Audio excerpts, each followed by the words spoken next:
This is our second Education Reform Conference, and we're very happy that the two of you who are pillars of our community are here with us to really engage in a real dialogue that is necessary. You know, we hear a lot of fabricated principles and things that really don't show the relevance of how we should be concerned as African Americans in this process. And it was relative for the ideas that you brought forth to make it evident to the extent of making us aware of why the struggle still continues to exist. But there was something very interesting that you wanted to say that I needed to hear. Well, I wanted to make the point that people are worried about this $100 million. First of all, it came from a private person. It's private money. Now, what they have confused the people with is believing that the money was given to the Newark school system for public education, when in fact it was given to them to create charter schools. It was given to them to destroy public education. Now there's two things that we need to consider.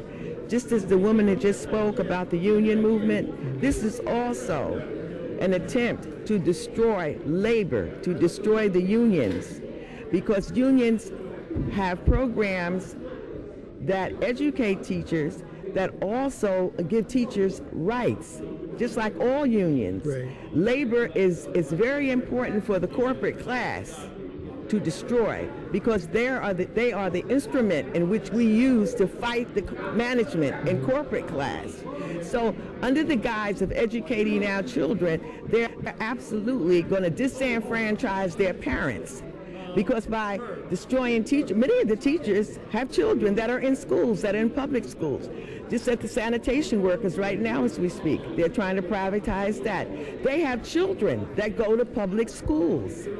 And if they can destroy the only instrument you have to fight them under the guise of giving and educating you, that's very smart if you can get away with it. Wow. That's very slick. Wow, Mr. Baraka, what's the solution?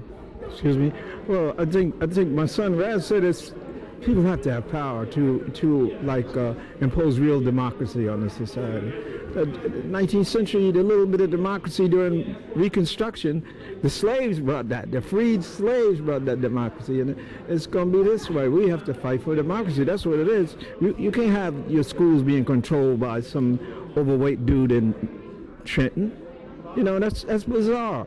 We are supposed to control the schools, and the Board of Education is not supposed to be an advisory board. It's supposed to be a Board of Education. It's supposed to be an elected Board of Education, and that's it.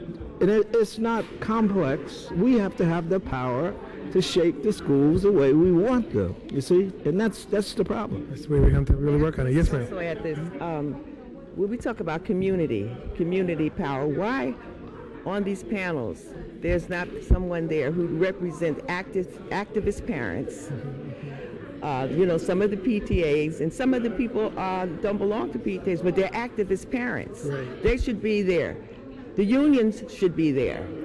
All these principals, students should be there on those panels, not just educators and not just people who actually have come to actually support and push charter schools.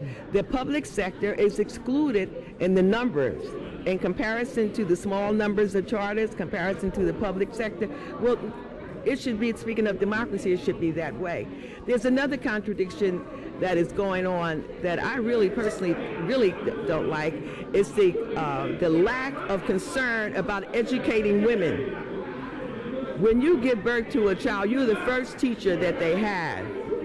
They have a movement to talk about making sure that the men are educated and that we have to do something about the men in prison. Do you know the prison population of women is growing and growing and growing? And I think this is a contradiction because they don't understand that they are destroying the unit, the family. Right. To separate men from women, that is not going to help our children, and it's definitely not going to help education. Because when they start blaming parents, they're mainly talking about women. See, it would be all right if the man was involved in the blame, but they're not talking about them.